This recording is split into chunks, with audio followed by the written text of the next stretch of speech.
Greetings, Guardians, my name is Byf here. So it's that time once again where I sit here and I have a look at something in Destiny and it makes me seem like I'm standing next to a corkboard and a bunch of red string and notes plastered together, stuff that makes me one sentence away from seeming a little off the rocker.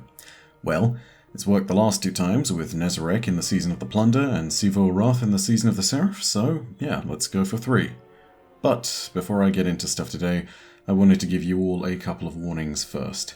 First of all, I want to let you know that yes, the microphone is still bad because the PC is still out of action. We should be getting it back early next week. Hopefully everything will be repaired at that point. There will be a flurry of videos that I need to make, and my apologies again to everybody who has been waiting so long. It's definitely not my intent to give you guys substandard content, and I know that the microphone is not as bad or good as it could be. I'm just not comfortable not doing it on my normal setup. So hopefully I won't need to do any other videos. For the time being, I do want you all to know though, I have seen a lot of different things that have been going down in the lore side of things, and I do want to make videos on things such as the Collector's Edition. I just want to be able to get my setup back in action first. So we're going to do that before we do anything else. The second point that I want to make is that, well, this might potentially concern anyone who wants to go into the Lightfall raid completely blind, and this is therefore going to have a spoiler warning. If you want to have absolutely no clue what's going on, and if you don't even want to hear speculation, which may well turn out to be just me ranting and raving at nothing and being completely incorrect about things, then this is your opportunity and your moment to turn off the video. I want to give you all that warning right now so that you have that opportunity, because Lord forbid you guys go into the raid and you feel like something has been robbed from you because you had some kind of idea of what was going on beforehand and I happen to be right. So I'm giving you all of that a little bit of a warning just so that you can make your own mind up. On that note, the entire video is going to be speculative, but as someone who's put out speculation in the past and knowing that you guys seem to enjoy it, I'm going to make sure that it's very clear. None of this is confirmed. A lot of this is going to be very tinfoil hat-like, and so, yeah, I figured I'd just give you all the appropriate warnings. With all of that said, let's dive into this stuff and start speculating about what's happening in the raid, based predominantly on this. The new blurb for the raid on Bungie.net. Yeah, they updated this. It apparently has a new description. I know I'm not the first to notice this, but the wording of the raid blurb has changed since we last saw it, and I think it's worth noting that because it might actually just give us a hint as to something that can be identified in-game, and so let's give a moment to read this and take a look at what we've got on the corkboard, and what assumptions we can draw from it. Oh, by the way, hey, Martin? Let's bring the corkboard back in. It was fun last time we did it. Thank you, Martin. Okay, so here's the new text from the raid blurb. Ferried from an unknown time and place, a haunting presence has been detected. We must now confront the ancient threat growing at our doorstep. So yeah, there's a lot going on there. Let's break it all down really quickly and talk about what's important. I think there are really 3 bits to it that are important. Firstly, the word ferried. Secondly, the bit where it talks about an unknown time and place, and thirdly, the note of a haunting presence. So we're going to break down each of those bit by bit. First of all, let's turn our attention to the bit where it says a haunting presence has been detected. The word haunting has a very loaded context within Destiny currently, and has commonly been attributed to the nightmares found on the moon ever since Shadowkeep. Whilst we wouldn't know much about them at the beginning of the Shadowkeep expansion, we would quickly discover that these nightmares were the result of the pyramid ship buried on the moon. As we would later discover in the Season of the Haunted, these nightmares were really an autonomous defense mechanism of the lunar pyramid, and later we would discover who this lunar pyramid used to belong to, the Witness's disciple, known as Nezarec. Nezarec's development over the last few seasons has been pretty suspicious in certain terms. We saw his weaponry, including a glaive named after him, which was hinted to in the Season of the Haunted. We saw the addition of an armor ornament for the Nezarec's Sin helmet, which gives a pyramid darkness resonant effects to the robe. And then there was the Season of the Plunder, which saw us collecting relics containing the remnants of the disciple in question. Nezarec has been hinted to constantly in the last year, and Bungie often does this with good reason. So let's go ahead and assign Nezarec to the whole haunting presence thing for the moment. I will acknowledge there's plenty of other things that this could be, but right now this seems like it's the most obvious point that you could possibly have when it comes to what could be identified as a haunting presence. Okay, so that's one thing, but what other parts of the raid blurb are important? Well, let's go ahead and pick up on that second bit from an unknown time and place. These words could have any number of meanings, and in relation to a bunch of stuff, they aren't really clear. There are, however, two things that I think they could potentially link to. The first is the Nine, and the second is the Vex. It seems like at first it's pretty appropriate for the Nine, who operate within a place called Unknown Space. For the record, though, I don't think it is the Nine in this instance. I will talk later about them and a second possibility of what's going on here, but I really think this is all to do with the Vex. And why do I think it'll be the Vex? Well, because the Vex are on Neptune. They have a presence in Neomuna. We know this because of the trailers that have shown various Vex units being attacked by Cloudstriders in the city, and then also because of the fact that trailers and even screenshots on Bungie.net have shown us invading the Vex consensus. This is actually really important because, as far as an unknown time and space is concerned, the Vex can fit that bill pretty well, especially given that they have the abilities to manipulate time and space. This is something that's well documented from the Vault of Glass, so yeah, it's worth thinking about whenever it comes up with the Vex. This is not out of their wheelhouse. It does happen. I think personally, the fact that they're so close to Neomuna and seem to be a relative wildcard in all of this means that more than likely they're at the center of all of this. But this is where things really get interesting, because now you need to link Nezarec to the Vex, and as best we know, there is no lead and link between the Vex and Nezarec, so it looks as though all of this is a dead end. But hold your horses for just a second and take a look at these two things. First of all, this is a screen grab from the Neomuna Environments trailer, and this is a screenshot from Bungie.net. We're throwing these on the board as well as all the other stuff that we have thus far. We can tell from the first image in the trailer that the Cabal Shadow Legion are invading the Vex consensus. This is bound to be a losing battle for the Vex, and the reason being is because the Shadow Legion has access to paracausal force, aka the power of the darkness.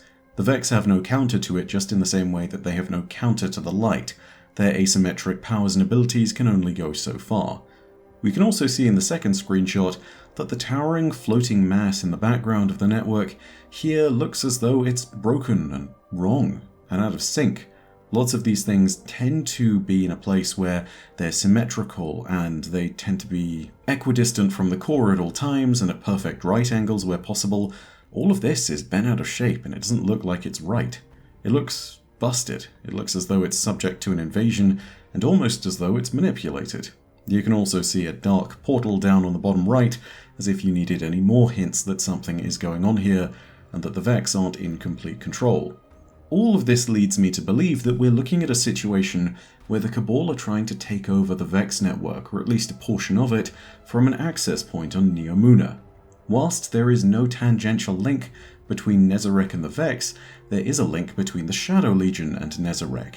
Not only was Calus trying to draw the energies of Nezarec's pyramid, but both Calus and Nezarec were disciples, and the Witness wanted the remnants of his old disciple Nezarec, who according to the Delicate Tomb exotic had the moniker of the Betrayer added to his repertoire at some point. I imagine that the Vex network here is being invaded to access technology that the Vex hold that allows them control over time. To what end? Well, in my opinion, this is where our last key word comes in, and I think it's the bit that links them together. The word ferried here, near the very beginning, is an odd choice. It implies that something is being deliberately transported to us, but also it evokes mythological imagery. Anyone who is a major Bungie lore aficionado will tell you that if there is some kind of mythological lore and speculative stuff that's going on, Bungie leans into it. So, whilst this very much could be just chasing some kind of nonsense, and it may well be a red herring, there is a chance that this is actually a very deliberately chosen word. The mythological imagery in question that the word ferried summons at least from my perspective, is that of Greek mythology, and in particular, the ferryman known as Charon. Charon's purpose in mythology was literally to ferry the dead into the underworld. The dead in ancient Greece had coins placed over their eyes as payment to Charon, who would travel down the river Styx into the underworld, Hades. The use of the word ferried here is very specific, and in my opinion, gives us an insight into the potential plan of the Shadow Legion. The theory that I would put forward, as much as the corkboard and red string will allow me to say, is this. The Shadow Legion would potentially plan to enter the Vex domain, take control, and use their time-altering technology to bring Nezarec back from the dead, perhaps ferrying an earlier version of Nezarec from a time before the collapse, a time when he was loyal, to this moment here and now. Thus, the haunting presence is ferried from an unknown time and space. The obvious question is the same as it's always been. In fact, it's the same as it was in the Season of the Plunder. Why? It's not guaranteed to be the case that this is all about Nezarec, but it's worth noting that their plot has been slowly building in the background for a while now, so it might well be about Nezarec. It's also made even more mysterious by the fact that Nezarec is referenced many times as a betrayer, which makes you wonder what the Witness is trying to do by raising him, or collecting his artifacts, or imbuing Callus with the power of the pyramid that used to belong to him. Now, this theory in itself is already pretty crazy, and again, it's full. We have the corkboard up. You know this is ridiculous, rampant speculation that may be correct or may be incorrect, but there are actually little bits and pieces to it that start to add up really nicely. Namely, if you look up the previous lore from the Vex network in the Season of the Splicer, lots of names related to Greek mythology were in fact the areas that we infiltrated during that season, and lots of them in fact reference the underworld, including the names Styx, which again is one of the rivers running through the underworld, and the word Tartarus, which is a part of the underworld reserved for the Titans. So that's a pretty interesting theory, but there is one other possibility I wanted to present you all with, and it's a different take on things being ferried. We're sticking with the whole notion of things being ferried along rivers of death here in particular, so with that in mind, let's take a look at some of the other rivers from Greek mythology, in particular the rivers that ran through the Greek underworld. Because whilst the river Styx is the most well known, there are in fact 5 rivers that lead to Hades. The Styx, Phlegethon, Lethe, Acheron, and Cocytus. Phlegethon, which is by far the most fun to say, is sadly not related or mentioned to anything in Destiny lore. Lethe and Acheron have small weapon name references and unrelated lore bits here and there, but Cocytus, the last of those, is actually very much related to a bunch of things. Cocytus has a whole can of worms that we can open up, and for those of you who know where this is going, I'm so sorry, we're going to jump into it again with the apertures. For those of you who've not heard of it before, well, there's this thing called the Cocytus Apertures, or alternatively, Station A113, or the last resting place of the Sophia. Yeah, there's a reference in there with the whole A113 thing, by the way. But basically, the Cocytus Apertures are a station that was taken over by the Nine. The Apertures are gateways, and they were originally formed with a link to Crota's throne world by the looks of things, but since they were taken over by the Nine, they've been used to push various experiments through to the other side. All of these experiments seem to be attempts to create life. We don't know precisely where they link to, but we know that the Nine tend to reside within unknown space. And, of course, we do understand that the composition of the Nine is weird considering that they are sentient dark matter.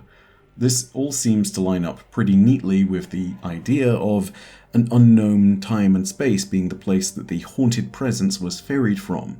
So, it is possible that this haunted presence is being called out from a different location, namely the Cocytus Apertures. But is that really what's happening here? I think it's less likely purely because of the fact that, as best we know, the Cocytus Apertures are actually out in the asteroid belt. But there are bits and pieces of lore that might point to it being possible. After all, it is a station, and as best we can tell, that means it's not impossible that it could be moved. And if we're being brutally honest, despite the fact that there is lore from Witch Queen and Beyond Light talking about how Guardians of the Hidden still reference pointing bits of equipment at the apertures, thus implying that they still know where they are, it is not totally impossible that they could have been moved.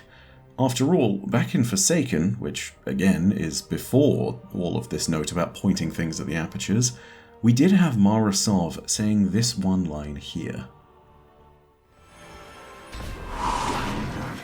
If that's so, I accept their terms. Move the asset into position beyond the grave of the First Fleet. And do remind them, I have shown more than enough patience. There are many questions and many reasons to believe that there are unknowns in this equation. But let's be clear for a second. Something is being ferried through something, and that wording alone implies that something bad is going to happen. Whenever Destiny does something like this, death seems to no longer be a limitation, and it tends to be the point at which reality and the question of what can and can't be possible is dramatically stretched. At this moment in time, especially with Lightfall, it's likely that we're going to see some kind of cataclysmic system of events going down, and so the bounds of the universe don't seem to matter as much anymore. With that being said, I don't know what's going to happen. Is it likely for this to be the Cocytus Apertures? Is it the Vex? Is it even Nezarec? I don't know, but maybe the idea of a Nezarec raid is something that could be heavily hinted to.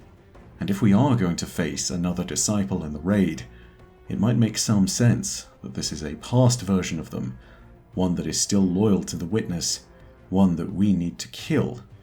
Or maybe not kill. Either way, we'll see what happens. And thank you very much for listening. If you enjoyed the video, go ahead and leave a like. And of course, if you want more Destiny content, go ahead and hit subscribe and the bell next to subscribe to turn on those email notifications. And as a quick note, thank you for all of the support on recent content and for the continuing drive to 1 million subscribers. I think it's not impossible that we actually end up hitting 1 million subscribers by the time that we reach Lightfall at the end of the month. If that is the case, I'll be over the moon. We've got about 4,000 people to go, and I'm already preparing for the inevitable moment when we do hit 1 million and when there's a video that I'll need to use for that moment. But regardless of all of that, know that as per usual, your viewership as always is quite enough for me. And that in the meantime, my name is Byf. Perodacia ad Astra. I'll see you, Starside.